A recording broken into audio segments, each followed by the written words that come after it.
I'm finally getting around to working on this Pontiac motor that's stroked to be a 500.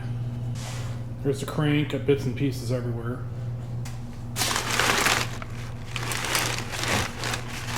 Using an H-beam rod, Molnar rod, Ross piston. I'll give you bits and pieces of this assembly. It's not going to be like an all-inclusive type video. This motor is intended to go in the 73 Trans Am temporarily, and then eventually end up in this car permanently. It's been a while since I assembled an engine, and it's occurred to me that you're really at the mercy of your machine shop how good they are, because the majority of the clearances you get is what they set for you. I had already deburred this block before I gave it to the machine shop. They could have used a recess plug there. I don't like the looks of that. Searched high and low for a somewhat local machine shop with a Rottler block machine, and the guy said he had a program for clearancing this block. And a little bit right here. This is a factory 4-bolt block, so I had 3 Butler 4-bolt caps fitted to it, and they were out of the front cap, so this is a Kaufman front cap. He said the machining on these was really nice and they were close, but the rough machining on this was rough, and it took a little bit to get it to come in. I think you had to do more work to it. Running a stock back cap, apparently that's a non-issue on these blocks. In the grand scheme of things, this is not going to be huge horsepower. He's already fitted all the bearings for clearancing, so I'll probably maybe check torque and then take reads before I even take this apart. This block is supposed to be cleaned for final assembly. It's got it oiled up.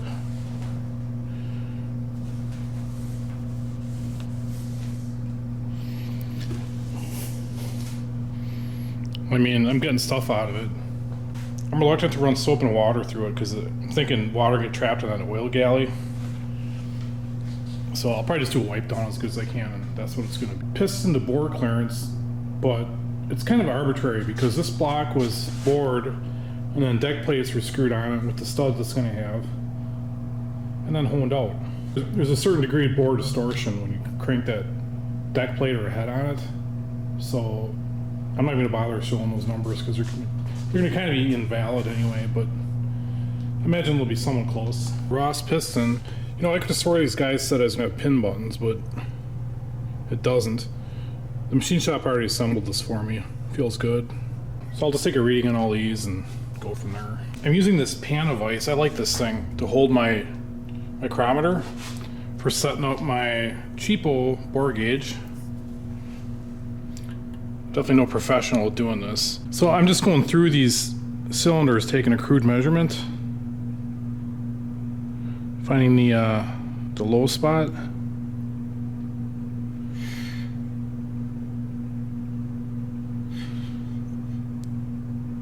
Like I said, there's variation because this is done with the deck plate, but I think what we got here is going to be fine. There's the Big Eagle 4.5-inch stroke crank.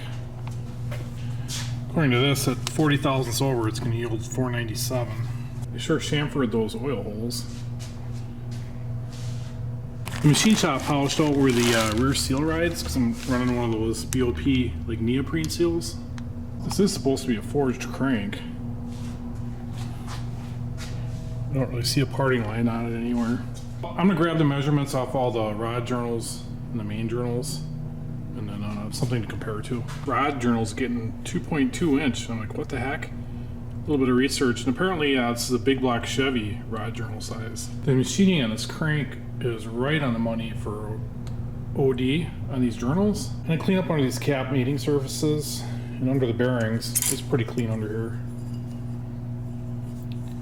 And I'm going to put the lube on these and run all these main studs in, take some measurements. Here's the thrust bearing cap.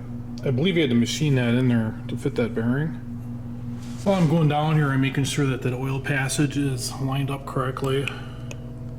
You see that light shining through it there. Here's another look at one of them oil holes.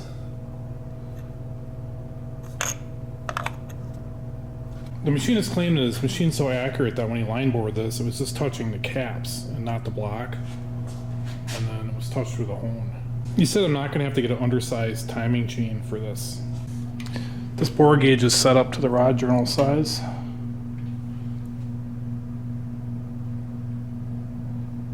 So that's just a tick under a 3/1000 clearancer.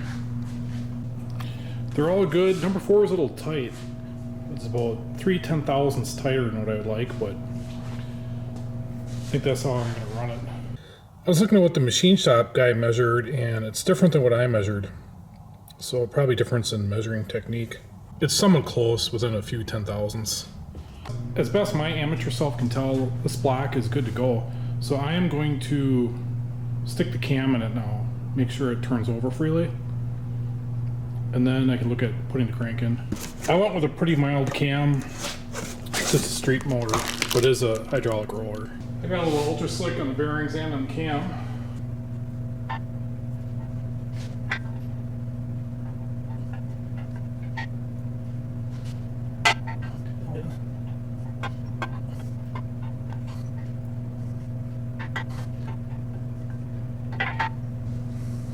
It rolls over and they're pretty good. I want to double check this rod bearing clearance to the crank, but before I do anything I gotta record all the free lengths of these rod bolts, so I have a reference point. I'll know if they've stretched and if they can be reused or not. I'm gonna call the tank side the A side and the other side the B side, and just have a list of all the different rods, what the lengths are. Apparently these bolts can vary slightly in length, so that's why each one needs an individual measurement.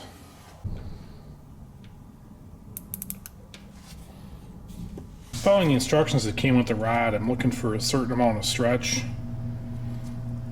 and they're saying to achieve it, you know, there's so many foot-pounds and then so many degrees, and then I'm using a certain lubricant with it as well. And this is really the first time I've used this method, so anything I'm saying can be off here, but I got this zeroed out to where I can take the bolt out, put it back in, and then get a repeatable result. So I'm going to find that torque read to that desired stretch. Trying not to go too much. I'm sure there's a fudge factor where it'll shrink down back to normal length if you go over, but probably not much. So I'm going to figure out what that is, and then we'll take a bearing clearance read inside that rod. This is going to be a tedious process. I'm going to have to torque it like this, and then move the rod out to use the stretch gauge on each side. This particular dial indicator reads in 10,000ths. I was struggling to get repeatable results with this, with the tip that had my indicator. It was like a roller tip. So I bought a selection. I didn't use any of these, but there was like a three-way kit, and if none of these worked, I was just going to machine one down to fit perfectly in the head of that A or P bolt.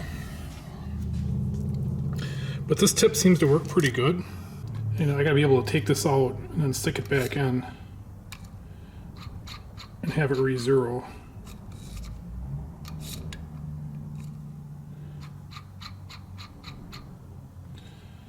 So I'll commence with this experiment. I'm having interference problems with this gauge hitting the rod. So I'm gonna monkey with that. Since this gauge that reads in 10,000ths hardly has any travel, I might have to go to a gauge that reads in 1,000ths. If you're gonna do this, I'd get a better rod bolt stretch fixture. So I'm gonna switch to that 1,000ths gauge now, instead of the 10,000ths. I'd taken the nut off too, because this needs full throat to clear the radius of this H-beam rod. You know, maybe it'd work better in an I-beam rod, I don't know. So here's the indicator graduated in thousandths. This indicator has a ton of travel. So I'm on the 0.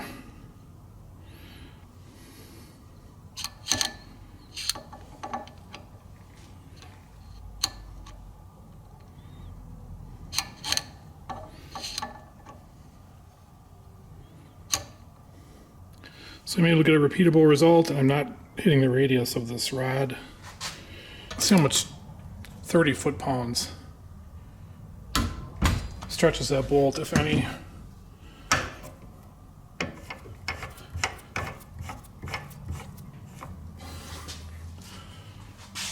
Maybe 2,000ths, looks like. 3,000ths. Playing around with this, I came up with a value that's really close to what I need. Still a tick under.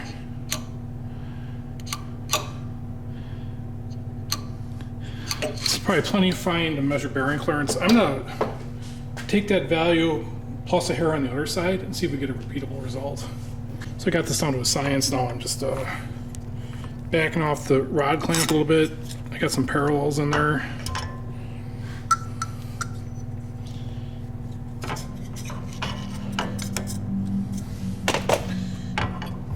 And gripping it like this when I do the torque.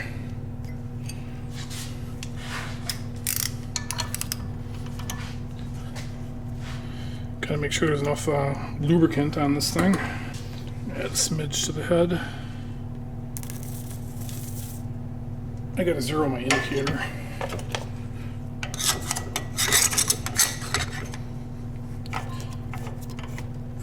Seems like the snapping motion gets it to where it wants to be.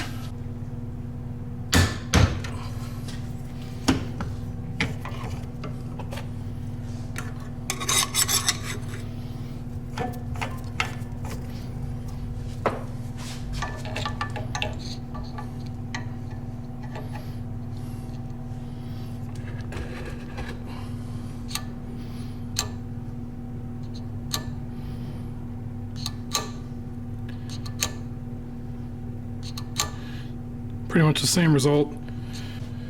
I measure this distance inside these bearings, calculate the clearance, and then move on with the rest of the rods. Right on the money. Better bore gauge would be nice. This one's right at the limits of its travel with this measurement.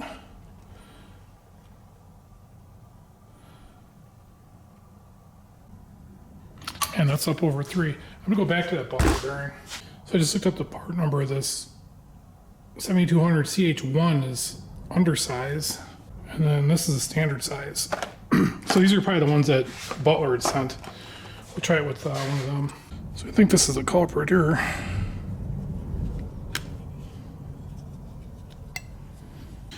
Let's see how much this rod bolt stretched, if any.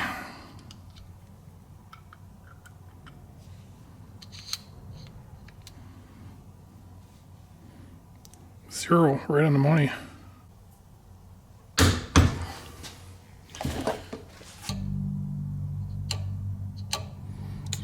Right on 6.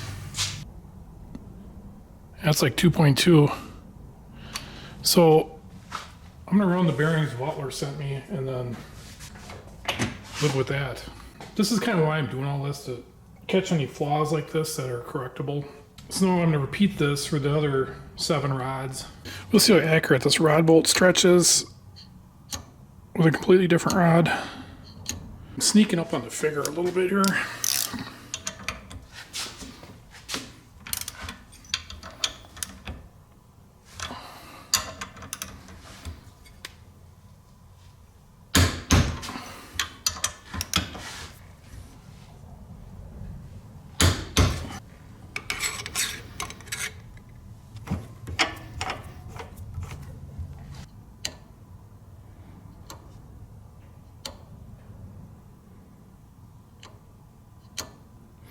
See, that figure is right on the money.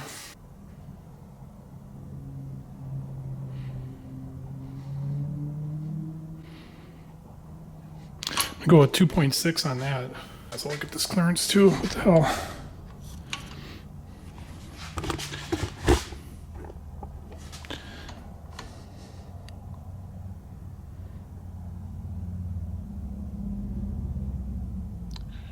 Two and a half.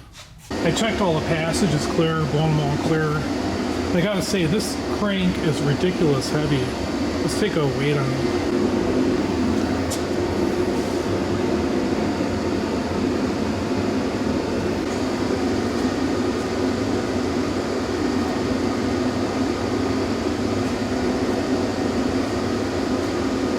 Here's where he clearanced it over here. I think you could pretty easily take a hand grinder and clearance a block like this yourself. Oh my god.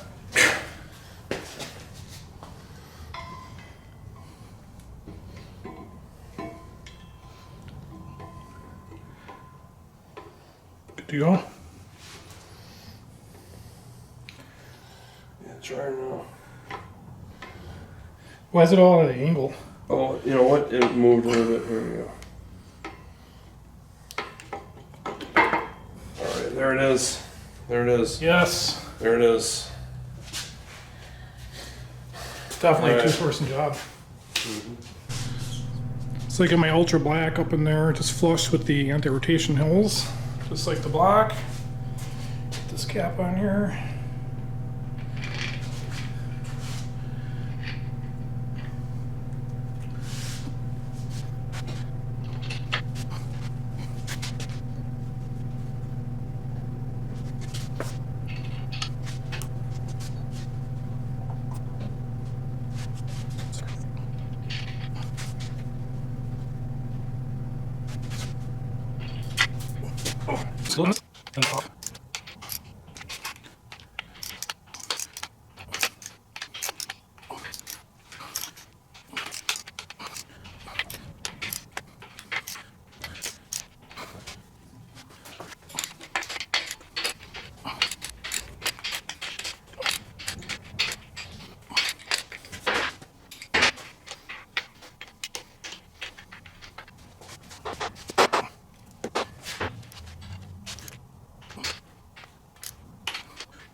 All right, my dial indicator is set up on this thing. Cranks all the way back. Pry it forward. Calling that 6 thousandths of end play. Should be good.